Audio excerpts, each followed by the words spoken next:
हत्याकांड में शामिल अरबाज को मुठभेड़ में मार गिराया गया है। इसके साथ ही उमेश हत्याकांड में शामिल बाकी आरोपियों की भी तलाश तेज कर दी गई है। और चंद दिनों पहले सदन में यूपी के सीएम योगी आदित्यनाथ ने कहा था कि माफिया को मिट्टी में मिला दिया जाएगा, और जो कहा था वही अब होता हुआ नजर आ रहा है। प्रयागराज की घटना पर एक्शन किया जाएगा और किसी को बख्शा नहीं जाएगा, ये सदन में सीएम योगी आदित्यनाथ के अल्फाज थे और वैसा ही अब होता हुआ नजर भी आ रहा है। वही विपक्ष अभी भी प्रयागराज मामले पर सियासत करने से नहीं चूक रहा है। विपक्ष ने सवाल उठाया कि जीरो टॉलरेंस की सरकार में कैसे प्रयागराज जैसा कांड हो गया। सरकार कानून व्यवस्था बनाए रखने में फेल है। तो आज प्राइम एजेंडा में इसी मुद्दे को लेकर चर्चा करेंगे कि आखिर उत्तर प्रदेश के प्रयागराज में जो घटना देखने को मिली उसके चलते जीरो टॉलरेंस की नीति के तहत यहां पर सही तरीके से काम हो रहा है, या फिर मानकर चला जाए कि ये घटना कहीं ना कहीं चुनौती खड़ी कर देती है। गुनहगार का गेम ओवर। आपको बता दें कि अरबाज के सीने और पैर में गोली लगी है। जी अरबाज वही शख्स जो गाड़ी है उसको ड्राइव कर रहा था। उमेशपाल और गनर की हत्या में पुलिस ने कार्रवाई करनी शुरू कर दी है। उमेशपाल हत्याकांड में एक आरोपी का एनकाउंटर हुआ है और इसके अलावा आपको बता दें कि अरबाज नाम के बदमाश को पुलिस ने ढेर कर दिया है। और प्रयागराज पुलिस ने एनकाउंटर नेहरू पार्क के जंगल में किया, क्योंकि वहीं पर छुपा हुआ बैठा हुआ था ये। प्रयागराज पुलिस ने बाकी आरोपियों की तलाश भी तेज कर दी है। यहाँ पर और भी आरोपी हैं जिनकी तलाश की जा रही। हत्या में जिस किरदार का इस्तेमाल हुआ उसे अरबाज ही चला रहा था और अरबाज को पूर्व सांसद अतीक अहमद का करीबी भी बताया जा रहा है। अरबाज अतीक अहमद की गाड़ी भी चलाता था और ऐसे में ये जो नज़दीकियां हैं वो बताती हैं कि कहीं ना कहीं जो तार है वो अतीक अहमद तक पहुंचे हुए हैं। अरबाज प्रयागराज इस पूरे मामले में अरबाज के सीने और पैर में गोली लगी है और अभी भी जो दूसरे आरोपी हैं उनकी तलाश में पुलिस से जुटी हुई है। दरअसल इस बार एडीजी लॉ एंड ऑर्डर, उसके साथ ही एडीजी एसटीएफ ने साफ तौर पर कहा है कि जो लोकेशन है उसको ट्रेस कर लिया गया है और उसी लोकेशन के हिसाब से जो कार्रवाई है वो आगे बढ़ रही है। आपको बता दें कि ये दोनों ही, यानी कि यहाँ पर प्रशांत कुमार जो कि एडीजी लॉ एंड ऑर्डर, उसके साथ साथ अमिताभ यश जो कि एडीजी एसटीएफ हैं, दोनों ही अपने काम को लेकर बेहद सक्रिय रहते हैं। और साथ ही उनका जो पिछला ग्राफ है वो बताता है कि अपराधियों को बख्शने में वो बिल्कुल भी यकीन नहीं करते हैं, क्योंकि अगर देखा जाए तो विक्रम कांड में जो यहाँ पर विकास दुबे का मामला था उसमें भी पूरी तरीके से बागडोर अपने हाथ में ली हुई थी और चंद दिनों के अंदर ही विकास दुबे को गिरफ्तार कर लिया गया था। वहीं अब इस मामले को लेकर भी, यानी कि प्रयागराज में भी इन दोनों ही जाबाजों ने डेरा डाला हुआ है और जब तक आरोपियों की पूरी तरीके से गिरफ्तारी नहीं हो जाती तब तक ये दम लेने वाले नहीं है। और ऐसे में सीधे तरीके से अगर देखा जाए तो प्रेरणा कहाँ से मिली है? सीएम योगी आदित्यनाथ, सूबे के मुखिया, जिनका साफ तौर पर कहना है कि अपराध बिल्कुल भी उत्तर प्रदेश में बर्दाश्त नहीं किया जाएगा। और जब भी यहाँ पर आपको बता दें कि 2017 में जब उन्होंने मुख्यमंत्री की कुर्सी संभाली थी तो उसी दौरान उन्होंने बड़े ही साफ अल्फाजों में कह दिया था कि अपराधियों के लिए उत्तर प्रदेश में कोई जगह नहीं है। अपराधी या तो फिर अपना रास्ता बदल लें या फिर उत्तर प्रदेश को छोड़ दें। सीधे सीधे उन्होंने ये बात कही थी और सबसे पहला जो एजेंडा था वो यही था कि उत्तर प्रदेश की छवि को बदला जाए, उत्तर प्रदेश को अपराध मुक्त किया जाए, अपराधी मुक्त किया जाए। और उसी में ही लगे रहे हैं सीएम योगी आदित्यनाथ और उनकी टीम। लेकिन जिस तरीके से प्रयागराज में ये पूरा मामला सामने आया, प्रयागराज में ये मामला सामने आने के बाद जिस तरीके से उमेशपाल की हत्या की गई उस बाबत एक चुनौती ये पूरा मामला बन गया था। और कहीं ना कहीं यहाँ पर जो अपराधी हैं वो सीधे सीधे शासन और प्रशासन को चुनौती देते हुए नजर आए। और ऐसे में सदन में जो विधानसभा का बजट सत्र चल रहा था उस दौरान भी सीएम योगी आदित्यनाथ ने बड़े ही साफ अल्फाजों में कहा था कि माफिया को मिट्टी में मिला दिया जाएगा और जो भी आपराधिक गतिविधियों में संलिप्त होगा उसको बख्शा नहीं जाएगा। और जो चुनौती यहाँ पर अपराधियों ने उमेशपाल की हत्या करके दी है उस बाबत अब उस चुनौती का मुंहतोड़ जवाब माफिया को, बदमाशों को, हमलावरों को दिया जा रहा है।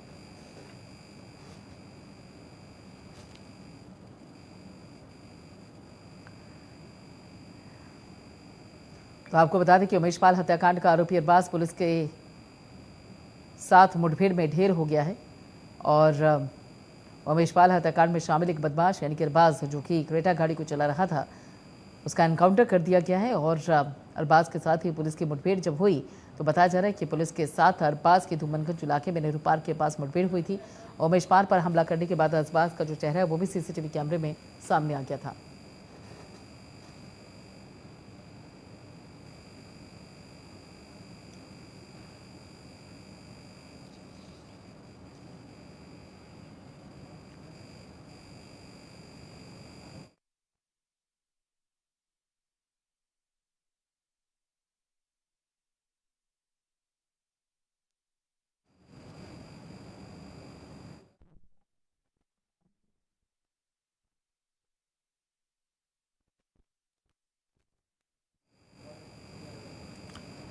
तो यहाँ पर आपको बता दें कि अपराधियों पर लगाम लगाने के लिए लगातार उत्तर प्रदेश की सरकार काम कर रही है। प्रयागराज के मामले को लेकर जिस तरीके से अपराधियों ने चुनौती दी, उस चुनौती का भी मुंहतोड़ जवाब देने में यहाँ पे सीएम योगी की टीम लगी हुई है, वहां पर उनका पुलिस महकमा लगा हुआ है। लेकिन ये चुनौती आखिर आई क्यों, और दूसरा कि जिस तरीके से अब उस चुनौती का जवाब दिया जा रहा है, उसके चलते क्या विपक्ष अब इस कार्रवाई को लेकर संतुष्ट है। इसी बाबत बातचीत करने के लिए हमारे खास मेहमान हमारे साथ जुड़े हुए हैं। एसएन सिंह हैं, बीजेपी प्रवक्ता हमारे साथ हैं, और सपा प्रवक्ता है प्रोफेसर भुवन जोशी, वही हमारे साथ है। साथ ही कांग्रेस के प्रवक्ता अभिमन्यु त्यागी भी थोड़ी देर में हमारे साथ जुड़ जाएंगे।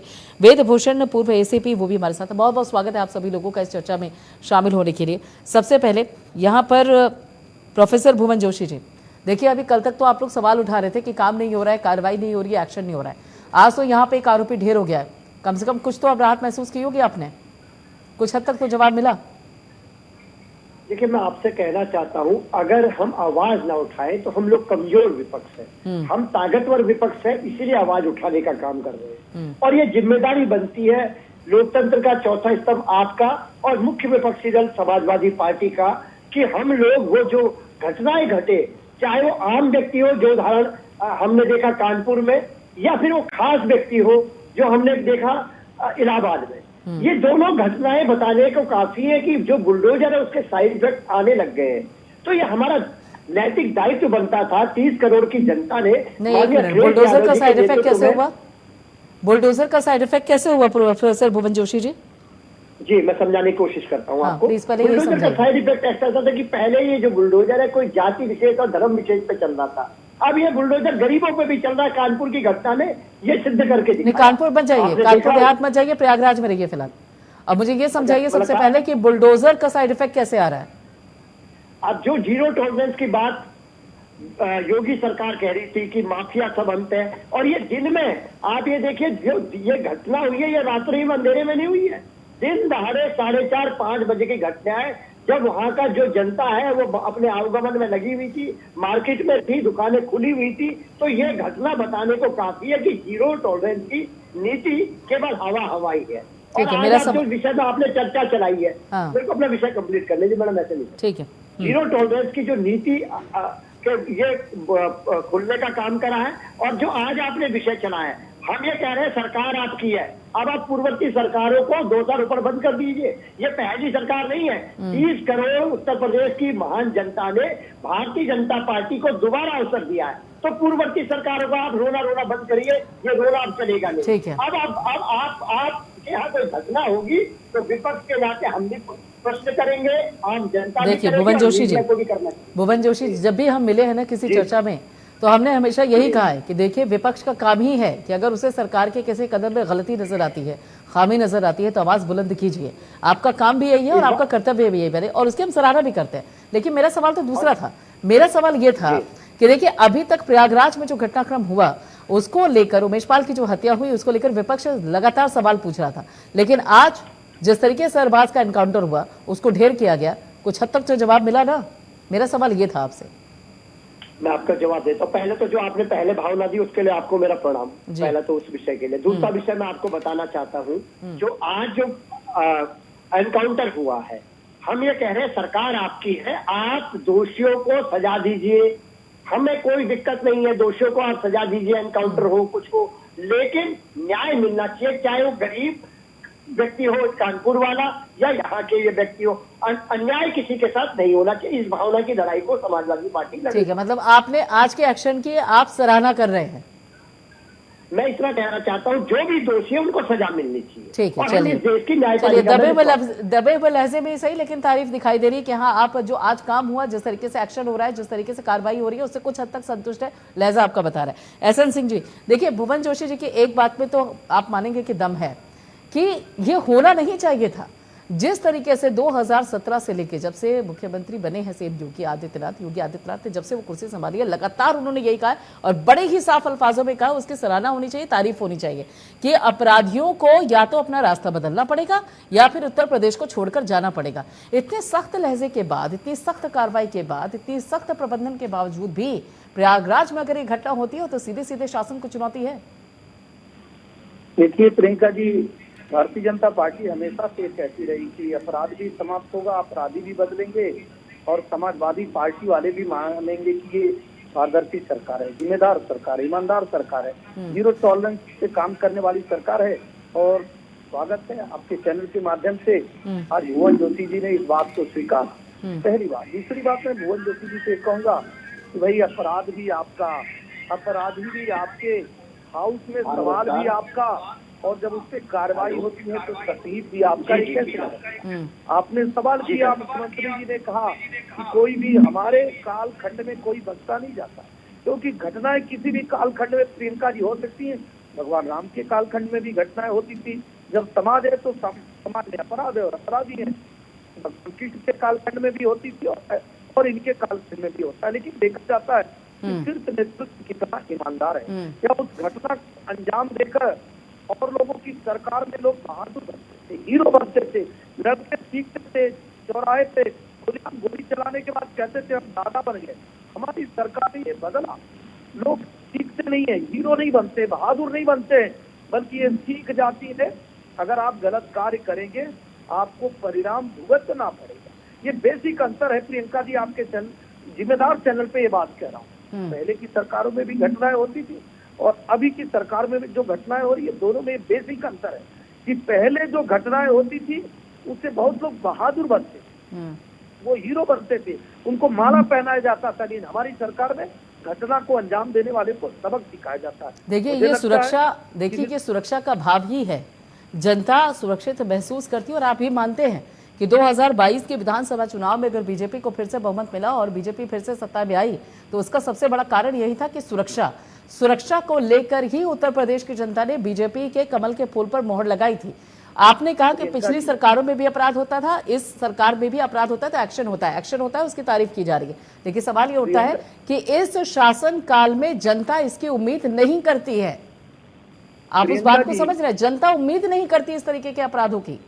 प्रियंका जी बिल्कुल इस नाते नहीं करेगी कि उसको भरोसा है, और अगर हो तब वो भरोसा हिलेगा ना अगर इस तरीके के अपराध होंगे तो।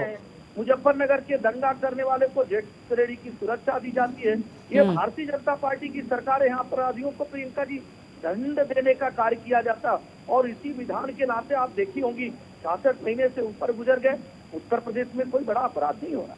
और मैं इस अपराध को उस दिन भी आदरणीय पूज्य योगी आदित्यनाथ जी मुख्यमंत्री जी ने स्वीकारा और कहा कि हम ऐसे अपराधियों को बिल्कुल जड़ से मिटाने का कार्य करेंगे। मुझे लगता है कि सरकार जो कार्रवाई कर रही है उसकी सराहना करनी चाहिए, विपक्ष को भी सराहना करना चाहिए, और जनता का जो भरोसा है, जो उम्मीद है, उससे सरकार पूरी तरह से प्रियंका जी खरी उतर रही है, उतरने के लिए तत्पर और तैयार है। तभी आप देखिए चंद घंटों में, चंद दिनों में जो अपराधी हैं उनको पकड़ा जा रहा है, जो बचे हुए अपराधी हैं उनको भी बहुत जल्दी उनके स्थान पर भेजने का कार्य किया जाएगा। क्योंकि अगर वो जेल जाने लायक है तो बाहर रह नहीं सकते।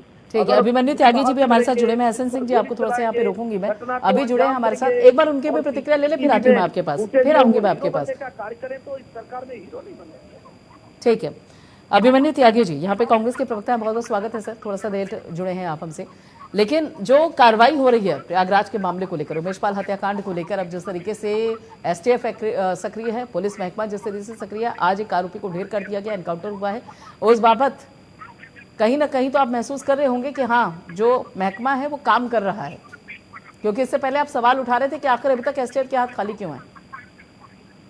तो प्रियंका जी आपको और पैनल मौजूद सभी लोगों को नमस्कार, जय हिंद, वंदे मातरम। जी देखिए प्रियंका जी, बात ये है कि जो अपराध है ये सामाजिक बुराई भी है, और अगर अपराधी जो मनोबल बढ़ेगा तो यानी जनता में डर का माहौल ज्यादा बढ़ेगा। पुलिस का इकबाल भी मजबूत होना बहुत जरूरी है। जिस तरह से पिछली सरकारों के दौरान अपराधियों का बोलबाला ना, आज की सरकार में भी कुछ ऐसे अपराधी हैं जो भाजपा में बैठे हैं। ऐसे कोई भी अपराधी हो, चाहे वो विपक्ष के किसी दल से जुड़ा हो, चाहे सत्ता के किसी दल से जुड़ा हो, किसी जाति का हो, किसी धर्म का हो, उस पर कानूनी कार्रवाई वक्त रहते होनी चाहिए, और उसके मन में कानून का भय होना चाहिए, ना कि जनता के मन में उस अपराधी का भय हो। इस तरह से आज सिर्फ इन्हीं अपराधियों की बात नहीं है जो दिख रहे हैं, ऐसे अपराधी जो बहुत बड़ा सिंडिकेट चलाते थे, आज वो भाजपा के संरक्षण में फलते फूल रहे हैं। कोई क्रिकेट खेलते हैं, कहीं पे इनाम है, उसके बावजूद खुले घूमते हैं। ऐसे अपराधियों पर कार्रवाई हो, चाहे वो किसी जाति धर्म के हो, तो जरूर जनता में, जनता की सोच में जरूर परिवर्तन आएगा और सचमुच में तय मुक्त माहौल होगा। यहाँ पे भी तो समस्या है ना, यहाँ पे भी तो समस्या है अभिमन्यु जी, कि जब कार्रवाई होती है तो फिर आप लोग कहते हैं कि देखिए एक खास वर्ग पर निशाना साधा जा रहा है। प्रियंका जी, जब कोई अपराधी होता है ना प्रियंका जी, उस अपराधी की कोई जाति और धर्म नहीं होती। हाँ। वो सबसे ज्यादा अपनी जाति और धर्म वाले लोगों को परेशान करता है। ये राजनीतिक मामला भी है, मैं मानता हूँ। लेकिन जैसा मैंने कहा कि जो अपराधी है, चाहे वो सत्ता का है, चाहे विपक्ष का है, चाहे जिस भी जाति और धर्म का है, अगर उस पर वक्त रहते कानूनी कार्रवाई हो जाए तो जनता के मन में डर का माहौल ना हो, ये मैं कहना चाहता हूँ।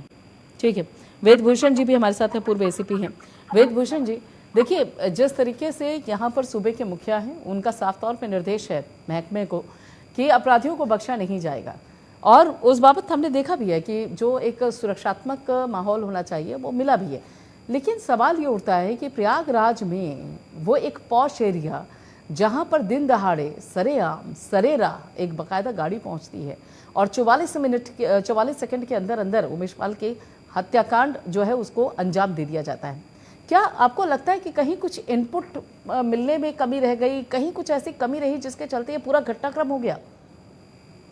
देखिए प्रियंका, ये कहावत है, भय बिन होत न प्रीत, इंग्लिश में बोलते हैं all is fair in love and war. Uttar Pradesh police ने और सरकार ने आज जो एनकाउंटर किया है, या इससे पहले विकास दुबे एनकाउंटर हुआ था, एक बिल्कुल क्लियर मैसेज दिया है कि अपराधियों को यदि वो इस तरह से आजिज नहीं आएंगे तो किसी भी तरह से बाइट टिट और बिट उनको एलिमिनेट कर दिया जाएगा। और मैं यूपी पुलिस की बहुत तारीफ करता हूं कि उन्होंने बहुत बेहतरीन तरीके से एक क्रिमिनल को क्लियर तरीके से एक मैसेज एनकाउंटर करके मैसेज देने की कोशिश की है। अभी पंजाब में जिस तरह से आप इसको कंपेयर करके देखें तो वहाँ जिस तरह की हालात यूपी में जो वहाँ के मुखिया ने जो हालात दिए हैं, मैं पॉलिटिकल आदमी नहीं हूँ, परंतु आप पंजाब में देखिए, पंजाब में वहाँ के सीएम वहाँ पर महाराष्ट्र के अंदर मुंबई में बैठकर केजरीवाल के साथ में पॉलिटिकल बातें कर रहे हैं। उनके स्टेट के अंदर अमृतपाल जैसे लोग थाने पर कब्जा करके बैठे हुए हैं। तो क्या है, ये मैसेज देना ही तो है पुलिस का काम, सरकार का काम, एक मैसेज देना है समाज के अंदर। यदि अपराध किए गए, अपराधों को रोका नहीं जा सकता प्रियंका। अपराध वहाँ भी होते हैं जहाँ तन से शरीर को जुदा कर दिया जाता है। मिडिल ईस्ट कंट्रीज में ऐसा नहीं है कि इस वर्ल्ड में अपराधों को कभी खत्म किया जा सकता हो। अभी अब जिक्र भी कर रहे थे पैनलिस्ट के, रामराज में भी अपराध थे, आज भी अपराध है, अपराध होंगे, परंतु उनको कैसे रोका जाए, कैसे एलिमिनेट किया जाए, समाज में कैसे एक स्ट्रॉन्ग मैसेज दिया जाए, वो एक स्ट्रॉन्ग मैसेज यूपी पुलिस ने दिया है और वहाँ की राजनीतिक पार्टी ने दिया है। मैं उनका स्वागत करता हूँ कि उन्होंने कम से कम इतना एक डेयरिंग स्टेप लिया कि एक मैसेज गया। जो क्रिमिनल्स हैं उनके जरूर पैर कहीं ना कहीं खतरा रहे होंगे। यूपी में, मैं यूपी का ही रहने वाला हूं, जिस तरह से राजनीतिक एक डेडली कॉम्बिनेशन बन चुका है क्रिमिनल्स का और पॉलिटिशियंस का, मैं नाम लेना उचित नहीं समझता, बहुत सारे हैं, क्योंकि उसमें मुस्लिम ज्यादा है तो लोग हिंदू मुस्लिम पर आ जाएंगे, परंतु इस तरह के क्रिमिनल्स के साथ में जो जिनका गठजोड़ राजनीति के साथ है, और वो बहुत सीक्रेट चीज नहीं है, मैं कोई ऐसी चीज नहीं बता रहा जिसके बारे में कोई हिंदुस्तान के लोग ना जानते हो, परंतु जिस तरह से उस पर यूपी पुलिस ने और वहाँ की सरकार ने एक बिल्कुल आक्रामक रूप के साथ में अटैक किया है, वो एक बहुत क्लियर मैसेज है कि यदि ठीक नहीं करोगे तो बुलडोजर चलाया जाएगा। और मैं बुलडोजर को बिल्कुल जस्टिफाई करता हूं। पूरे हिंदुस्तान में एक मैसेज गया है, चाहे वो बुलडोजर बाबा के रूप में, चाहे यूपी पुलिस के रूप में, वहां उसका स्वागत किया गया। दिल्ली में बुलडोजर चला है, दूसरे स्टेट ने भी उससे सीख लिए। यदि इस तरह के अपराधियों के लिए यदि केवल कानून की भाषा का इस्तेमाल किया जाए तो वो भी नहीं करनी पड़ जाए अपनी ताकत को, अपनी पावर को, बिल्कुल जस्टिफाइड है। क्योंकि इस तरह का जो अपराधी हैं उनको एक डिटरेंट मैसेज देने की जरूरत है, जो यूपी पुलिस ने बहुत बेहतरीन तरीके से दिया है। मैं उम्मीद करता हूं कि जो बाकी अपराधी उमेश पाल कांड से जुड़े हुए हैं उनका भी कम से कम इसी तरह का हश्र होना चाहिए। मैं यूपी पुलिस की और सरकार से रिक्वेस्ट करता हूं कि एक और स्ट्रॉन्ग मैसेज है कि जो भी सीसीटीवी फुटेज के अंदर दिखाई दे रहे थे उनका बिल्कुल एनकाउंटर जस्टिफाइड है। विकास दुबे कांड को सुप्रीम कोर्ट तक लोग लेके गए, नेशनल ह्यूमन राइट्स कमीशन में गया, आज तक सभी सरकारों ने, सभी एजेंसीज ने उसकी सराहना की और वो बिल्कुल जायज था। और ये एनकाउंटर्स बिल्कुल जायज हैं क्योंकि ऐसे अपराधियों को बख्शा नहीं जाना चाहिए। बिल्कुल एक क्लियर मैसेज दे दिया गया है सरकार के द्वारा और ये इसके अच्छे परिणाम निकलेंगे। अभी जो एनसीआरबी की रिपोर्ट आई थी प्रियंका, आपने देखा होगा किस तरह से क्राइम ग्राफ डाउन हुआ है। कुछ हेड्स तो ऐसे हैं जैसे फिरौती का हेड था, यूपी में बड़ी फिरौती मांगी जाती, वो हेड पे एक मुकदमा भी दर्ज नहीं है। हाँ। तो ये एक मैसेज देने का एक तरीका होता है। ये तो डाटा तो ये मेरा आपका तो है नहीं, ये तो नेशनल क्राइम कंट्रोल ब्यूरो का, रिकॉर्ड ब्यूरो का है, जो कि सेंट्रल गवर्नमेंट की एजेंसी है। तो एक मैसेज दिया गया है कि यदि कंट्रोल करना है क्राइम को तो इस तरह के, चाहे वो अतीक के रिश्तेदार हों, अतीक के करीबी हों, चाहे मुख्तार हों, तो उनको सबको छांट कर बिल्कुल क्लियर एक मैसेज दे दिया जाए, स्ट्रांगली उनको पनिश किया जाए। कैसे पनिश किया जाए? बुलडोजर से किया जाए, गोली चलाकर किया जाए, बंद करके किया जाए। एक बहुत अच्छा और स्ट्रांग मैसेज गया है और इसके अच्छे नतीजे जरूर आएंगे। बिल्कुल, इसके अच्छे नतीजे आएंगे। बिल्कुल, आप हमें फिर से आऊंगी मैं आपके पास विद्यभूषण जी। प्रोफेसर भुवन जोशी जी, देखिए अभी जब विधानसभा का बजट सत्र चल रहा था और जब अभी आखिर में जब सीएम योगी आदित्यनाथ का अभिभाषण उसमें था, तो उन्होंने कहा कि देखिए माफिया को मिट्टी में मिला दिया जाएगा। क्या इन अल्फाजों में आपको कोई कमी नजर आती है क्या?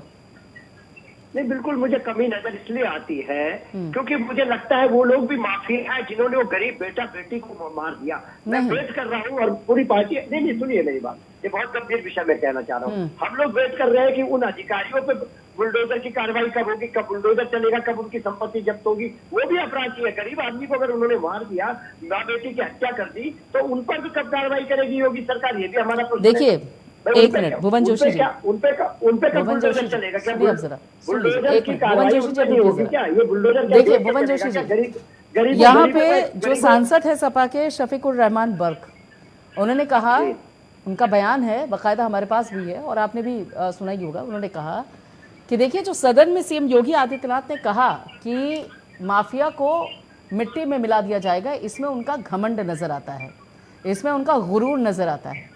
आपको क्या लगता है फिर माफिया के लिए क्या आरती की थाल सजानी चाहिए? और माफिया की क्या कोई और परिभाषा हो सकती है क्या? अगर माफिया के लिए ये कहा जाएगा कि उसे मिट्टी में मिला दिया जाए, तो इसमें गुरूर, घमंड, या फिर आपने कहा कि कमी नजर आती है, क्या है कमी इसमें? मैं तो इतना जानता हूं कि भारतीय जनता पार्टी की जब सरकार है, उसके जो सर्वे सर्वा हैं, उनके जो माननीय मुख्यमंत्री साहब है हमारे, सबसे पहले काम उन्होंने अपने मुकदमे हटाने का काम करा। नंबर 2 काम उन्होंने उप मुख्यमंत्री के मुकदमे हटाने का काम करा। निश्चित तौर पे ये पूरा देश और प्रदेश भी समझता है इस विषय को। देखिए भुवन जोशी जी, ये तो आप सियासी बातें कर रहे हैं। अब मेरी बात सुनिए, बहुत देखिए मेरी बात एक मिनट सुनिए, नहीं ठीक है, देखिए सुनिए एक मिनट, आप जरा आमजन के नजरिए पे आइए, रुक जाइए जरा, एक बार आप मेरी बात तसल्ली से सुन लीजिए, उसके बाद आपकी बात मैं सुनूंगी और बाकी जो यहाँ बैठे वो भी सुनेंगे। देखिए प्रयागराज की जनता, मैं अभी पूरे उत्तर प्रदेश की बात नहीं करती, मैं प्रयागराज की बात करती हूँ, प्रयागराज की बहु बेटियों की बात करती हूँ, वहाँ की लड़कियों की बात करती हूँ, वहाँ के बच्चों की बात करती हूँ, बुजुर्गों की बात करती हूँ। प्रयागराज के जिस क्षेत्र में ये हादसा हुआ है, ये बल्कि इसको हादसा तो शायद बिल्कुल बहुत गलत शब्द इस्तेमाल कर ले मंडिया, ये जो अपराध हुआ है, इसके चलते यहाँ बहु बेटियों में जो वहाँ के लोग हैं, प्रयागराज के लोग हैं, उसमें कितना खौफ आया होगा उसका अंदाजा लगाइए। उसके बाद जब ये एक्शन होता है, उसके बाद उन्हें थोड़ी तसल्ली हुई होगी। अगर सीएम योगी आदित्यनाथ ये कहते हैं कि माफिया को मिट्टी में मिला दिया जाएगा, जरा सोचिए कि उन लोगों को कितनी राहत मिली होगी जो माफिया के चलते डरे हुए रहे, सहमे हुए रहे। उनको माफिया एक ही तरह समझ में आता है, उनके लिए माफिया की कोई परिभाषा नहीं है। और अगर सीएम योगी आदित्यनाथ ये कहते हैं कि माफिया को मिट्टी में मिला दिया जाएगा, तो बिल्कुल सीधा संदेश जाता है। समझ रहे हैं आप मैं क्या कहने की कोशिश कर रही हूँ यहाँ पर? मैं जवाब देना चाहता हूँ आपको। हम तो माफिया उसको भी मानते हैं जो अपनी थार की धार से किसानों की हत्या कर देता है। क्या किसानों की हत्या करने वाला माफिया नहीं है? जो अपनी थार की धार दिखाने का काम करता है भारतीय जनता पार्टी का गृह राज्य मंत्री का बेटा, वो भी तो वही काम कर रहा है ना, हत्या करने का काम कर रहा है। ये लोग, उस पर क्या कार्रवाई हो रही है? उस पर बुलडोजर कब चल रहा है? उस पर संपत्ति कब जब्त हो रही है? ये भी प्रदेश और देश जाना है। ये ऐसे नहीं चल पाएगा देश और प्रदेश कि आप एक निश्चित लोगों पर टारगेट करके काम करेंगे। हम लोग चाहते हैं कि कानून के तहत कार्रवाई हो। हम लोग इस पक्षधर के लोग हैं। ठीक है, मुझे वो आपकी बात बिल्कुल समझ में आ गई जो आपने कहा। अब मुझे ये समझाइए कि जब घर में किसी के घर से उनकी बेटी को उठा लिया जाता था और फिर उसको बेआबरू करके छोड़ दिया जाता था, या फिर किसी गरीब के सर पर से जो छत है वो छीन ली जाती थी ज़बरदस्ती, और उसके बाद वहाँ मारपीट होती थी, आपको क्या लगता है कि क्या इस पर कंट्रोल करने को लेकर अगर सीएम योगी आदित्यनाथ कहते हैं कि माफिया को मिट्टी में मिला दिया जाएगा, उसमें आप कमी ढूंढ रहे हैं? और आपके सांसद कहते हैं कि ये तो गुरूर है, ये घमंड है। मैं आपसे मैं उनके पुष्टि नहीं करता। मैं किसी की व्यक्ति विशेष के कभी नहीं कहता। हमारे लिए जो पार्टी लाइन और माननीय अखिलेश यादव जी का कथन है, हम समाजवादी लोग हैं, वही हमारी लाइन होती है। बहुत सारे कार्यकर्ता कहते रहते हैं, मैं अगर सबके बयानों पर कहने लग गया तो ये काम नहीं है मेरा काम है अपनी पार्टी की लाइन पे चलने का, माननीय अखिलेश यादव जी की लाइन। पल्ला झाड़ लिया आपने उनके सिंह साहब हमारे साथ लगातार बहस करते हैं, कभी किसी पार्टी के किसी कार्यकर्ता पे, मैं भी कार्यकर्ता हूँ, सब कार्यकर्ता। ठीक है एसएन सिंह जी, यहाँ पे भुवन जोशी जी के सवाल का जवाब दीजिए, जो उन्होंने अभी किसानों को लेकर बात कही, क्योंकि माफिया की डेफिनेशन में तो वो भी आएंगे। चीज से दूर नहीं हटूंगा, एक एक चीज बता रहा हूँ। उत्तर प्रदेश में और देश में बहुत सारे ऐसे पुत्र होंगे जो जेल में होंगे, जिनके पिता बाहर होंगे, और बहुत सारे ऐसे पिता जेल में होंगे जिनके पुत्र बाहर होंगे। संविधान हमारा ये कहता है कि जो गलत कार्य करेगा वो जेल में जाएगा। लेकिन प्रियंका जी, आपके जिम्मेदार चैनल पर मैं ये बात कहना भी चाहूंगा कि ये उत्तर प्रदेश की बीजेपी की सरकार है। मऊ मुजफ्फरनगर के दंगे को सभी ने देखा कि मऊ में 5 दिन समाजवादी पार्टी की सरकार के नाम के नीचे मुख्तार अंसारी तांडव मचाते हैं और सरकार उनकी मदद करती है, क्योंकि सरकार रहते अगर 5 दिन तक, चलिए आधे घंटे 1 घंटे हो गए, मुजफ्फरनगर का घटना होता है और जो घटना को अंजाम देता है उसको बुलाकर वायु श्रेणी की सुरक्षा दे दी जाती है। जिस तरह से रामवृक्ष यादव कांड होता है, इसमें क्या पाया जाता है, माना जाता है कि चाचा जी जो इन्हीं के परिवार के थे, उनका हाथ इतना बड़ा होता है कि 25 लोग मारे जाते हैं। निश्चित तौर पे भारतीय जनता पार्टी की सरकार में ऐसे कार्य नहीं होगा। और प्रियंका जी, मैं तो ये कहूंगा, मुख्यमंत्री जी ने कहा कि नेस्तनाबूद कर देंगे अपराधियों को, आतंकवादियों को, लेकिन इनके समय में जो वाराणसी में, जो कानपुर में, जो अयोध्या में, जो रामपुर में घटना को अंजाम देते हैं, आज ही एक डिसीजन आया ऐसे लोगों को जिनको मृत्युदंड की सजा सुनाई जाती है, उनको भी तुष्टीकरण के नाते छोड़ने का कार्य किया जाता है। यही अंतर है भाजपा की सरकार में और समाजवादी पार्टी की सरकार में कि ये लोग अपराधियों की मदद करते हैं और चुनाव में उनसे मदद लेते हैं। जानती है क्यों प्रियंका जी? क्योंकि समाजवादी पार्टी की शुरुआती अपराधियों से हुआ। पहली बार जब आदरणीय मुलायम सिंह जी मुख्यमंत्री बनते हैं तो अपराध के दम पर बनते हैं। बीपी सिंह जी ने भेजा कि अजीत सिंह जी यहाँ मुख्यमंत्री होंगे, लेकिन बंदूक के नाल के बल पर पहली बार स्वर्गीय मुलायम सिंह जी अपराध के दम पर यहाँ मुख्यमंत्री बन जाते हैं और तब से अपराधियों का एक खुला खेल शुरू होता है। सुविधा लिस्ट इनके समय में थाने में दी जाती थी, ये सुविधा लिस्ट है, जब तक हमारी सरकार है तुम्हें कोई चिंता नहीं है। इसी लखनऊ में टेलीफोन लगा हुआ था इनकी सरकार में, जो मुख्तार अंसारी आज जेल में है, टेलीफोन से बात करते थे, ऐसे टेलीफोन लगा हुआ था उनके समय। मैं कह रहा हूँ भारतीय जनता पार्टी की सरकार है, जनता की सरकार और जनता के लिए सरकार है। इसमें चाहे कोई भी हो, हमारे लिए अपराधी का न कोई जाति है, न कोई धर्म है, न कोई वर्ग है, न कोई वर्ण है। हमारे लिए अपराधी अपराधी है, हमें न उससे मदद चाहिए न हम उसकी मदद करेंगे। अपराधी को उसके स्थान पे भेजने के लिए पहले दिन से मुख्यमंत्री जी ने कहा और उसको लेकर आज देखिए उत्तर प्रदेश की जनता ने 37 साल का इतिहास बदलते हुए पुनः भारतीय जनता पार्टी की सरकार क्यों बनाई? क्योंकि वो जानते थे कि उत्तर प्रदेश में इस समय ऐसी सरकार चल रही है जो अपराधियों की सरकार नहीं है, जो जनता की सरकार, जो जनता के लिए कार्य करेगी। चाहे कोई भी कांड हुआ हो, बहुत सारे 2-4 कांड हुए, उसमें क्षणिक समय लगा न्याय व्यवस्था देने में। और मैं तो कहूंगा, भुवन जी ने एक आरोप लगाया, वो भी मैं बताना चाहता हूँ, हमारी सरकार किसी भी अधिकारी के लिए हाई कोर्ट सुप्रीम कोर्ट तक नहीं गई है। जैसे यादव सिंह की लिए आप जाते हैं, हमारी सरकार में कोई ऐसा नहीं होगा रात को कोई अधिकारी टार्च बार के दिखाए कि ये जमीन आपकी है नोएडा में। हमारी सरकार में ये नारा नहीं बुलंद किया जाता है, जो जमीन सरकारी है वो जमीन हमारी है। मैं तो कह रहा हूँ यही अतीक अहमद जी, अब तो एक बेटा निकल रहा है, कई हजार, सैकड़ों नहीं कई हजार जमीनों पे कब्जा जमा कर बैठे हैं। हम उन जमीनों को खाली करा रहे हैं, हम गरीबों के लिए आवाज दे रहे हैं, उन्हें उसमें विकास कर रहे हैं, सुविधा दे रहे हैं, बुनियादी ढांचे में विकास कर रहे हैं। और मैं तो कह रहा हूँ आपको खुश होना चाहिए, क्योंकि अगर अपराधी नेस्तनाबूद होगा तभी समाज में जो अच्छे लोग होंगे सर उठाकर चलेंगे। लेकिन अगर अपराधी बड़ा होगा, जैसे आपके समय में फोटो खिंचवाना, उनके लिए रास्ते सजाना, उनके घर जाके फोटो खिंचवाना, ये सब कार्य आपके समय में होता था।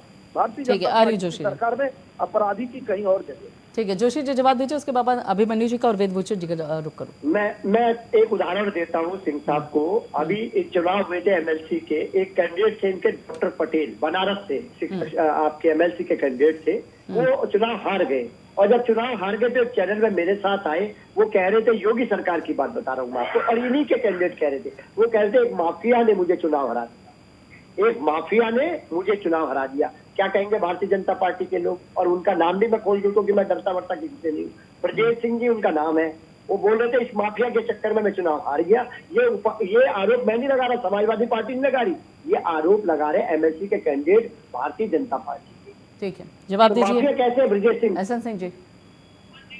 जी उस अपराधी को कहिए, अपराधी चाहे एहसन सिंह हो, भुवन जोशी हो, चाहे जिसका भी ये नाम ले रहे हैं, खोल के कहिए वो अपराधी आपसे नहीं है, वो अपराधी आपके पाले संरक्षित किए हुए हैं। उनको कहिए तो किसी घटना को अंजाम दे। इस समय अगर किसी घटना को अंजाम देंगे तो बहुत जिम्मेदार चैनल पर बैठे हैं भुवन जी, वो चैनल दिखाएगा कि सरकार समाजवादी पार्टी की सरकार नहीं है जो इनको पाल पोस कर तैयार की। ठीक है, आपका जवाब आ गया। अभिमन्यु त्यागी जी, ठीक है। एहसन जी, अब यहाँ पे आपको थोड़ा सा रुकना।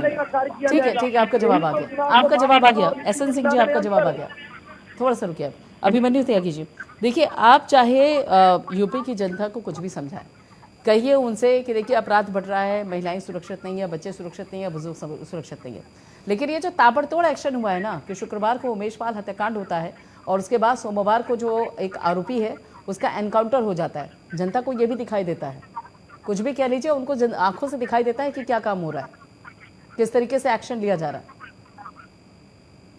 देखिए प्रियंका जी, कांग्रेस पार्टी हमेशा से कहती आती रही है कि अपराधियों पर कार्रवाई होनी चाहिए, और जब भी जहाँ भी अपराध होगा उसके लिए कानून है और संविधान है। देखिए, जिस तरह से उत्तर प्रदेश में अपराध हो रहा है तो उसकी जिम्मेदारी किसकी आखिरकार?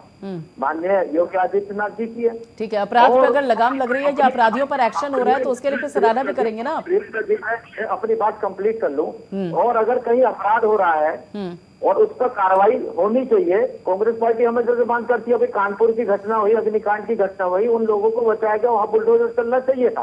भारतीय जनता पार्टी के द्वारा सदस्य जो भी अपराधी हैं उन पर वो जब भी कार्रवाई करे, जब भी अपराध करे, उन पर कार्रवाई होनी चाहिए। पिछले दिनों टहनी पुत्र ने करी, टहनी पुत्र के मकान दुकान पर कार्रवाई होनी चाहिए, बुलडोजर चलना चाहिए था। इससे क्या है, जनता के मन में जो अपराधियों का भय है वो समाप्त होगा। और लेकिन जो देखने में आ रहा है वो देखने में ही आ रहा है, भाजपा द्वारा जो संरक्षित अपराधी हैं उनको बचाए जाने का काम भी भाजपा द्वारा किया जाता है। मैं ये कहना चाहता हूँ कि जो अपराधी है उसको बचाने का काम ना किया जाए, वो चाहे किसी भी दल में हो, किसी भी जाति का हो, किसी भी समाज का हो। अपराधियों का जो बोलबाला लगातार बढ़ता जा रहा है उत्तर प्रदेश में, उसका एक कारण ये भी है कि जो बहुत बड़े बड़े अपराधी आज भाजपा में हैं, जिन पे इनाम भी बुलावा है, वो क्रिकेट खेलते हुए भी देखे जाते हैं। खुद आपके चैनल पर भी दिखाया गया। ऐसे अपराधियों पर जब तक कार्रवाई नहीं होगी, जनता के मन में कानून को लेकर जो डर रहता है, पुलिस को लेकर जो डर रहता है, खुद पुलिस वाले भी डरते हैं। देखिए, पुलिस वालों की भी जान जाती है। तो अपराधियों को संरक्षण समाप्त हो, चाहे वो किसी जाति किसी धर्म का हो, उस पर कार्रवाई होनी चाहिए। और भारतीय जनता पार्टी को मानना चाहिए कि इनकी सरकार में लगातार अपराध बढ़ रहे हैं, और वो जो अपराध बढ़ रहे हैं उसकी जिम्मेदारी किसकी है वो सब भी इन लोगों को तय करना चाहिए। ठीक है, अगर आपकी बात पूरी होगी तो मैं भी अपनी बात कहूंगी। एक बात बताइए जो आपने कहा कि देखिए, अगर यूपी में कहीं पर भी अपराध होता है तो उसकी जिम्मेदारी जो है सरकार की है, लेकिन अगर उस अपराध करने वाले अपराधी को सलाखों के पीछे भेजा जाता है या उसका एनकाउंटर किया जाता है तो फिर उसकी सराहना का हकदार कौन होगा? मैं जो बात कहना चाहता हूँ वो ये है, बहुत गंभीरता से बात कहना चाहता हूँ कि एक अपराधियों की बहुत लंबी लिस्ट सोशल मीडिया पर चलती है। ठीक है, वो मतलब मुख्यमंत्री जाति के लोग हैं, उन पर कार्रवाई होगी तो आम लोगों को भी लगेगा कि सच में लॉ एंड ऑर्डर है उत्तर प्रदेश में। या जो भाजपा में जो कुलदीप सेंगर जैसे लोग हैं, जो स्वामी चिन्मयानंद जैसे बलात्कारी लोग हैं, और जो टहनी पुत्र जैसे लोग हैं, जब तक इनको पोस्टर बॉय बनाकर भाजपा रखेगी तब तक लोगों के मन में भय बैठा रहेगा। मैं दोबारा ये कहना चाहता हूँ कि कोई भी अपराधी किसी भी जाति धर्म का हो, किसी भी पॉलिटिकल पार्टी द्वारा संरक्षित हो, उस पर कार्रवाई होनी चाहिए। ठीक है, एहसन सिंह जी जवाब दीजिए जल्दी से, फिर मैं वेदभूषण जी कहूँगा। बड़े भैया, ये थोड़ा सा पढ़ते लिखते कम है, अभिमन्यु जी को जानना चाहिए अपराधी कौन है, राहुल गांधी जी कैसे छूटे हुए हैं, इनको जानकारी होना चाहिए। फिर भी हम विषय पर आते विषयांतर नहीं होता। तंदूर कांड आपके समय में होता है, हिंदू मुस्लिम राइट आपके समय में होता है, सिख दंगे आपके समय में होते हैं, और कहते हैं भारतीय जनता पार्टी। अब बताता हूँ, राजस्थान में आपकी सरकार है और 1600 लोगों की हत्याएं हो चुकी है राजस्थान में, उससे एक बार जिक्र नहीं करते हैं। आपकी सरकार रहती है, पंजाब से पाकिस्तान का कनेक्शन हो जाता है, पश्चिम बंगाल से बांग्लादेश का कनेक्शन हो जाता है, तमिलनाडु से श्रीलंका का कनेक्शन हो जाता है, और महाराष्ट्र से दुबई का कनेक्शन हो जाता है, और पूरे देश में बम विस्फोट होते हैं, पूरे देश में आतंकवादी घटनाएं होती है, पूरे देश में जो बड़े बड़े लोग होते हैं वो आज भारत छोड़कर दूसरी जगह चले गए। इसलिए कहा जाता है कि कांग्रेस को जनता ने जीरो कर दिया, और आदरणीय प्रधानमंत्री जी को हीरो बना दिया। आपको अपने गिरेबान में झांक कर देखना चाहिए। उत्तर प्रदेश में जो अपराधी पाले गए थे आपके समय में, के बारे में कई मिर्जा और कौन कौन से वो नेपाल में जाके रहते थे। मैं तो कह रहा हूँ भारतीय जनता पार्टी की सरकार जो कार्य कर रही है उसके नाते आप भी सुरक्षित है। नहीं तो राहुल जी तो सेना के लोगों को भी कहते हैं कि उनके ऊपर झूठे पड़ेंगे। अरे भाई वही सेना के जवान है जो आपको सुरक्षित रखे हुए, जो देश के मान और सम्मान स्वाभिमान है, उनको कांग्रेस के लोग कुछ भी कह देते हैं। पंजाब में आपने देखा दुनिया में मादक द्रव्यों की अगर तस्करी सबसे ज्यादा कहीं अफ्रीका के बाद होती है तो पंजाब एक खुशहाल प्रदेश था, आज पंजाब विपदा में आ गया। ये तो कांग्रेस की झूठ है। मैं तो कहूंगा उत्तर प्रदेश की जनता को जवाब देना है और आपके चैनल के माध्यम से उत्तर प्रदेश की जनता को भरोसा दिलाया जा रहा है कि उत्तर प्रदेश में जब तक भारतीय जनता पार्टी की सरकार है किसी को डरने की आवश्यकता नहीं है। चाहे घटना को अंजाम देने वाला रसूखदार हो, चाहे कोई भी व्यक्ति हो, उसको किसी भी तरीके से बख्शा नहीं जाएगा। ठीक है वेद भूषण जी, धर्म देखकर कार्य, ठीक है आपकी बात आ गई। एसएन सिंह जी रुकिएगा, एसएन सिंह जी आपकी बात आ गई। ठीक है एसएन सिंह जी रुकिएगा, अब रुकिएगा। ठीक है अब रुक जाइए जरा। ठीक है आपकी बात आ गई। वेद भूषण जी, मैं यहाँ पर एक उस पॉइंट को समझने की कोशिश आपसे करना चाह रही थी कि देखिए अभी तक हमने देखा, खासतौर पे अगर आप विकास दुबे मामले को देख लीजिए, जहाँ पर ये दोनों जो ऑफिसर्स हैं जो इस वक्त प्रयागराज के मामले को हैंडल कर रहे हैं, चाहे आप अमिताभ यश की बात कर लीजिए या फिर प्रशांत कुमार जी की बात कर लीजिए, दोनों ही बहुत ही मजे हुए ऑफिसर्स हैं उत्तर प्रदेश के। और हमने देखा भी था कि किस तरीके से बहुत ही कम समय में विकास दुबे पूरे मामले को उन्होंने शॉर्ट आउट किया था। लेकिन मैं उस पॉइंट को समझना चाह रही हूँ कि उस मामले के सामने आने के बाद भी आखिर वो कौन सा पॉइंट है जिसके चलते प्रयागराज में अपराधियों के, हमलावरों के हौसले इतने बढ़ते हैं कि वो एक पॉश एरिया में जाकर इस पूरे हत्याकांड को अंजाम देते हैं। वो कौन सा पॉइंट है? देखिए मैंने पहले भी आपके पहले स्लॉट में बताया था कि अपराध ना रुके हैं ना रुकेंगे, आगे भी होते रहेंगे। आप सोचें कि लास्ट उमेश पाल का मर्डर था, इसके बाद आप 10 एनकाउंटर कर देंगे तब भी नहीं होंगे। परंतु देश के संविधान पर, कानून पर हम सभी को विश्वास रखना चाहिए। आपको याद होगा कि लालू यादव जैसे स्ट्रॉन्ग चीफ मिनिस्टर को फॉर्डर स्कैम में सुप्रीम कोर्ट तक से राहत नहीं मिली, सजा कर दिया गया। चौटाला जो बहुत मजबूत चीफ मिनिस्टर थे उनको सजा कर दी गई। कांग्रेस के चिदम्बरम साहब को 106 दिन जेल में गुजारने पड़े। महाराष्ट्र में आपने देखा है कि राजनीति में कितने बड़े बड़े नेता जेल के अंदर हैं। तो ये तमाम जो नेता है, संगठित जो अपराधी हैं और जो एक आम अपराधी हैं, उनमें फर्क समझना चाहिए और करना चाहिए। जो अभी आपके चैनल पर बात हो रही थी, जो टैनी के लड़के थे उनको सुप्रीम कोर्ट ने भी राहत नहीं दी थी। आपको याद होगा बहुत लंबे समय तक जेल में रहे। तो कानून और जो व्यवस्था है और जो हमारे सुप्रीम कोर्ट है, हमारी हाई कोर्ट है, उस व्यवस्थाओं पर विश्वास रखना चाहिए। यदि आपका विश्वास नहीं है तो ये बेईमानी है बिल्कुल जो आपकी डिबेट है। इसके विश्वास के अलावा और कोई रास्ता नहीं है। हमारे जो अदालतों ने ऐसे लैंडमार्क जजमेंट दिए हैं कि वो अपने आप में एक इतिहास बन जाते हैं। मैंने एक आपको सैंपल के तौर पर कुछ आदमियों के नाम बताए हैं। ऐसा बहुत सारे लोगों ने, मिसेज इंदिरा गांधी को आपके इलाहाबाद हाई कोर्ट ने कन्विक्ट कर दिया था। तो इस तमाम बहुत सारे बड़े बड़े लोगों के खिलाफ अदालतों ने निर्णय कि किसी को कुछ दर्द है, यदि सीएम योगी साहब से दर्द है या किसी प्रशांत जो पुलिस ऑफिसर, वो उनके खिलाफ सुप्रीम कोर्ट जा सकते हैं, दिल्ली आ सकते हैं, नेशनल ह्यूमन राइट्स कमीशन में जा सकते हैं, उनको स्वतंत्रता है। पर यहाँ टीवी पर बैठकर बोलने की बजाय यदि वो कोर्ट का दरवाजा खटखटाएं तो शायद उनको कानून की स्थिति का पता होगा कि कानून किस तरफ जाता है, कानून का क्या सोच है, क्या कोई निर्णय होते हैं। सुप्रीम कोर्ट और हाई कोर्ट तमाम जो इसीलिए बनी हुई है कि जो आपको कोई डिस्प्यूट है, आपको कोई लगता है, कोई संशय है, उसको दूर करने के लिए अपने वकील के मार्फत या खुद जाकर अदालतों में जा सकते हैं। टीवी पर इन चीजों से निर्णय नहीं होते हैं, ना निर्णय इस तरह से लिए जा सकते हैं। इन चीजों का निर्णय अदालत होती है। यदि कोई जो अभी प्रवक्ता बोल रहे थे, सीएम योगी ने खुद अपने खिलाफ जो मुकदमे थे वापस ले लिए। यदि उनको कोई गुरेज है वो आए सुप्रीम कोर्ट में, अपने लगाए कि ये योगी जी ने जो सीएम थे उन्होंने अपनी पावर का मिसयूज किया है। कोर्ट नोटिस करती है, तमाम तरह की जांच होती है। तो थोड़ा कानून के अंदर विश्वास रखें, थोड़ा सा समझें, संविधान को समझें, उसके बाद में इस तरह की बातें करना। उन्होंने शायद फाइल भी ना देखी होगी सीएम योगी की फाइल में, या जो आज एनकाउंटर हुआ है उसके क्या फैक्ट थे, क्यों उसको किन हालातों के अंदर गोली मारी गई। केवल उसको डिफेंड कर देना या गलत बता देना टीवी चैनल पर बैठकर, ये डिबेट के लिए अच्छा हो सकता है, आपके टीआरपी के लिए अच्छा हो सकता है, परंतु सिस्टम के लिए चीज अच्छी नहीं है। इसलिए जरूरी है कि इन तमाम चीजों को, कानूनी मुद्दों को पहले समझा जाए, उसके बाद में इस तरह की डिबेट में इन बातों को रखा जाए तो ज्यादा बेहतर और सार्थक डिबेट रह सकती है। प्रियंका, ठीक है। वेदभूषण जी, आपने कहा कि देखिए अपराध होते हैं और होते रहेंगे, बिल्कुल सही बात है। देखिए जो अगर इंसान है तो हर प्रवृत्ति का इंसान है और हर एक प्रवृत्ति की अपनी अपनी कार्यशैली होती है, जिसके चलते ना तो हत्याएं रुकती हैं और ना ही दूसरे अपराध रुकते हैं। लेकिन एक ऑर्गेनाइज क्राइम होता है। देखिए ये जो प्रयागराज में हुआ उमेश पाल हत्याकांड में, जिस तरीके से गाड़ी में सवार होकर ये आते हैं, बम फोड़ते हैं और उसके बाद कुछ ही सेकंड के अंदर पूरे हत्याकांड को अंजाम दे देते हैं, दिन दहाड़े, सरेआम, सरेरा। ये जो ऑर्गेनाइज क्राइम है इसकी परिभाषा थोड़ी अलग हो जाती है। और जब इस तरीके के क्राइम होते हैं, इस तरीके के अपराध होते हैं, तो फिर जिस तरीके से अगर अपराधियों पर एक्शन होता है तो जिस तरीके से उसका संदेश जाता है, उसी तरीके से इस तरीके के अपराधों का भी एक संदेश जाता है आम जनता के बीच में, एक खौफ होता है। मैं समझना चाह रही हूँ कि ये जो ऑर्गेनाइज क्राइम है इसकी कमर तोड़ने के लिए इतनी मेहनत की गई, लेकिन उसके बावजूद भी यहाँ पर असद या फिर जिस तरीके से अरबाज, इन लोगों की हिम्मत हो जाती है कि वो इस तरीके से सरेआम सरेराह जाकर हत्याकांड को अंजाम दे देते हैं।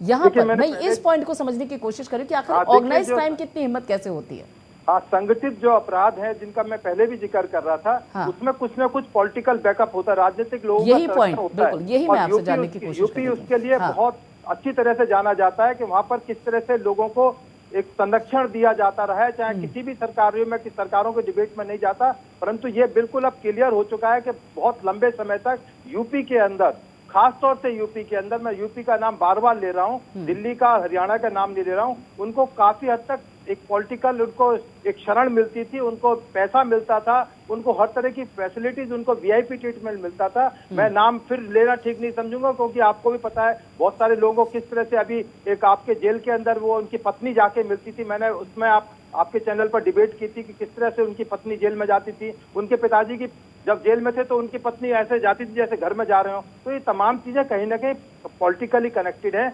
जब तक इनके ऊपर आप अटैक नहीं करा जाएगा, इनको सुधारा नहीं जाएगा, इस दिशा में कार्य नहीं किया जाएगा, तब तक ये जो ऑर्गेनाइज क्राइम है, इसको संगठित क्राइम को खत्म करना इतना आसान काम नहीं है, क्योंकि इनकी जड़ें बहुत गहरी बैठ चुकी है समाज के अंदर और धीरे धीरे करके इनको निकाला जा सकता है, खत्म किया जा सकता है, क्योंकि और बहुत सारे स्टेट में इस तरह से ऑर्गेनाइज क्राइम नहीं होते रहे जैसा यूपी के अंदर पॉलिटिकल संरक्षण के रहते हुए होते रहे हैं। उम्मीद है कि शायद जल्दी सरकारें इस बारे में काम करेंगी और इस तरह के लोगों के खिलाफ एक बहुत स्ट्रॉन्ग मैसेज सरकार ने आज दिया है।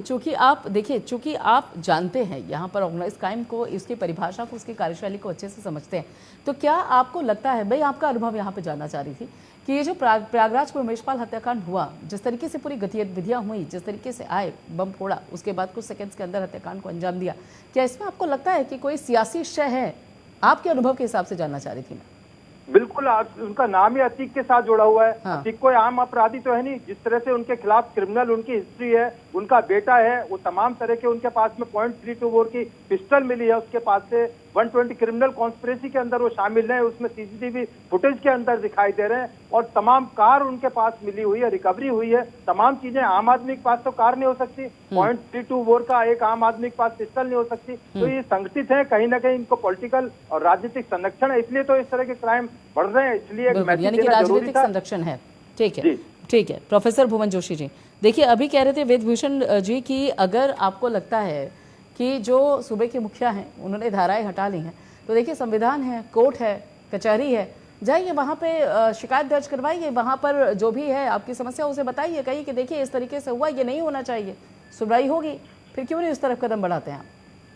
देखिए, मैं उन पैनलिस्ट जिन्होंने ये विषय रखा था उनको एक तो बताना चाहता हूँ, मैं कानून का विद्यार्थी भी, अच्छे से मैंने वो अध्ययन करा और वो पूरे सोशल साइड पे क्या क्या एफआईआर है वो चल रही है। ये उनके पास जो मुकदमे चल रहे थे माननीय मुख्यमंत्री जी पे, माननीय उप मुख्यमंत्री, ये केवल मुख्यमंत्री के नहीं हुए और इससे पूर्व भी हटाए गए होंगे, मैं नहीं कह रहा, लेकिन जो वो है उसको बचते नहीं। और हम लोग कानून के विद्यार्थी निश्चित तौर पर कानून की बातें करते हैं, ऐसे हम नहीं बोलेंगे कि हम, और आज के दिन में हम उत्तर प्रदेश में रहते हैं और मुख्यमंत्री जी पर हम ऐसे आरोप लगा देंगे। सदन में लगाए हमारे नेता ने, सदन में बताया कि उन्होंने अपने मुकदमे हटाने का काम करा, अगर उन्होंने नहीं हटाया होता तो मुख्यमंत्री जी बताते नहीं वापस सदन को। तो इधर पूरा जग जाहिर है कि उन्होंने जो अपने मुकदमे वो हटाए, उप मुख्यमंत्री जी के भी मुकदमे हटाने का काम हुआ है। हम अब आज का विषय पे हम लोग आना चाहते हैं, हम लोग ये बताना चाहते हैं निश्चित तौर पर हम ये चाहते हैं कि गरीब और अमीर के लिए एक ही न्याय व्यवस्था हो और हमारी जो न्यायपालिका है उस पर अनुसार, संविधान के अनुसार काम। बस हमारी समाजवादी पार्टी की एक ही लाइन। लेकिन उसके साथ साथ उन्होंने एक ही बात ये भी कहा है कि वेदभूषण जी ने कि देखिए, अगर इस तरीके के ऑर्गेनाइज क्राइम होते हैं तो उसके लिए सियासी शय भी होती है। अगर सियासी शय ना हो तो इस तरीके से ऑर्गेनाइज क्राइम को पानी ना मिले पनपने के लिए, वो पौधा ही सूख जाए। देखिए, अभी हमारे कांग्रेस के मित्र ने भी कहा था, भारतीय जनता पार्टी के, मैं जाति विशेष की राजनीति करता नहीं, हम लोग समाजवादी लोग हैं, लेकिन निश्चित तौर पे आप सोशल साइट पे एक ऐसी भारतीय जनता पार्टी के कैंडिडेट या भारतीय जनता पार्टी के एमएलए या भारतीय जनता पार्टी के नेताओं की सूची तैर रही है जिनपे, और आप कह रहे हैं समाजवादी पार्टी बिल्कुल दूध की धुली हुई है इस मामले में। नहीं, मैं ये कहीं नहीं रहा, मैं विषय नहीं कह रहा, मैं तो विषय कहीं नहीं रहा, मैं तो ये कह रहा हूँ कि 30-32 लोगों पे हम लोग ये चाहते हैं कि सेम कार्रवाई सब पे हो जाए।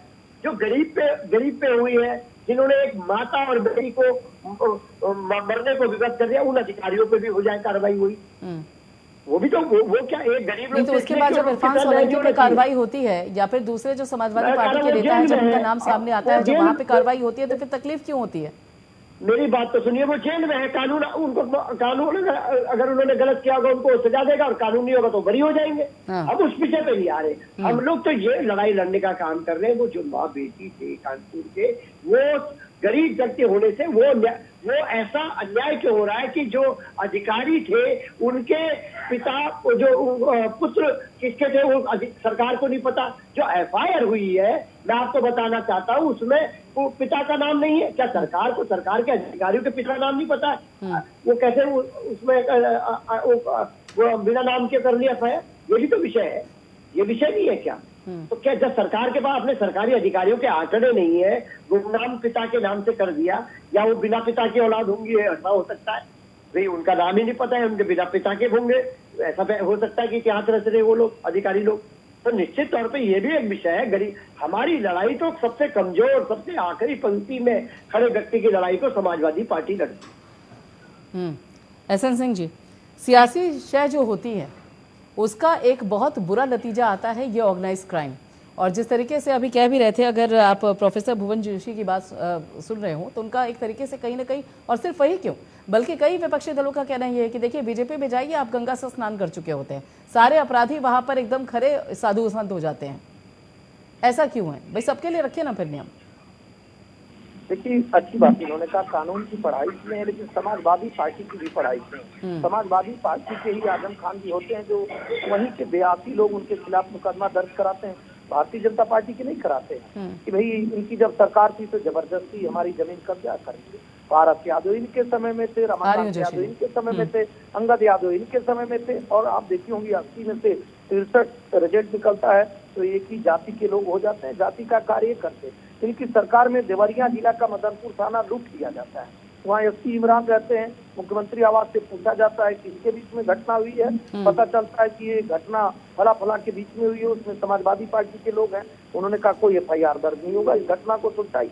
मुजफ्फरनगर का घटना सब लोग जानते हैं, दोनों लोगों का सेम विवाद था और दोनों तरफ के लोग मरे थे, लेकिन आजम खान साहब का फोन जाता और विशेष धर्म के लोगों को कहते हैं छोड़ दीजिए, विशेष जाति के लोगों को कहते हैं छोड़ दीजिए और दूसरे को मत छोड़िए। जब डीएम और एसपी नहीं मानते हैं तो रातों रात तबादला कर दिया जाता है। कानपुर में घटना को अंजाम दिया गया रहता है और थाने में जाकर इनकी पार्टी के लोग उस थाने में उसकी हत्या किए रहते हैं, लेकिन मुकदमा नहीं दर्ज होता है। और इसी लखनऊ में आके जब वो आत्मदाह करने लगती है तब जाकर मुकदमा दर्ज होता है। ऐसा कार्य समाजवादी पार्टी की सरकार में निश्चित तौर पर होता होगा। भारतीय जनता पार्टी की सरकार में मैं कह तो रहा हूँ, ए से लेकर जेड तक गिन लीजिए, अगर कोई भी होगा आप इस चैनल पे बताइए तो साहब उन्होंने फला घटना को अंजाम दिया और वो छूट गए, आपका जिम्मेदार चैनल ये घटना दिखाएगा, कर आदरणीय मुख्यमंत्री जी उस पर कार्रवाई कर देंगे। और आपने स्वतः कहा, और हमारे जो कानून के यहाँ जानकार बैठे हैं, कि आपको संस्थाओं को बदनाम नहीं करना चाहिए। अगर कोई दोषारोपण आपको करना इस तरह से, तो शिपाजी यादव जी के ऊपर बहुत सारे मुकदमे दर्ज हैं। इस तरह से तो गायत्री प्रजापति के जो केंद्रीय मंत्री हैं वो अखिलेश यादव जी हैं, तो गायत्री प्रजापति जेल में है।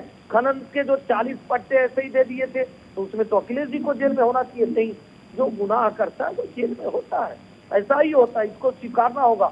और जाति धर्म देखकर कार्य तो आपकी सरकार में हुआ, लूट की छूट आपके सरकार में हुआ, अपराधियों के लिए थाने बांट दिए, अपराधियों के लिए जिले बांट दिए, अपराधियों के लिए जमीन बांट दिए, सुविधा लिस्ट बांट दिए। ऐसा कार्य आपकी सरकार में निश्चित तौर पे हुआ। मैं फिर कह रहा हूँ, अभी हमारे कांग्रेस के भाई कह रहे थे, भाई कांग्रेस के लोगों को ये समझना होगा कि आप में और भारतीय जनता पार्टी में बहुत अंतर है। अब भी कांग्रेस के लोग कहते हैं क्यों नहीं 370 वहाँ होगा, 370 होना चाहिए, क्यों भगवान राम का वहाँ मंदिर बनेगा, उसका तो कोई अस्तित्व नहीं। ऐसे कार्यों को आप कृपया मत करिए, आप समाज में जहर घोलने का कार्य मत करिए। अपराधी होता है। एसएन जी वक्त है मेरे पास थोड़ा सा और आऊंगी आपके पास दोबारा। जोशी जितनी बात कही है जल्दी से।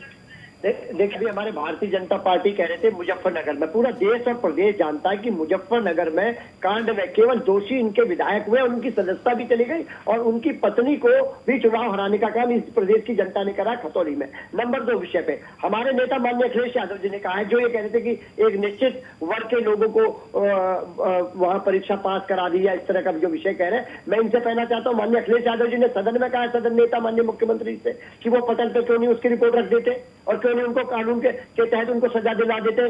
भाई इनकी सरकार है, 6 साल से सरकार है, पहली बार थोड़ी सरकार बन रही है, अब भी ये पुराना रोना रोते रहते हैं। क्योंकि भारतीय जनता पार्टी का एक खेल है, ये लोग बरगलाने में माहिर है। जो अंग्रेजों की पॉलिसी है डिवाइड एंड रूल, उसमें ये लोग माहिर है। मुझे ये समझ में नहीं आता भुवन जोशी जी, मुझे ये समझ में नहीं आता है, आपको लगता है क्या जनता को बरगलाया जा सकता है?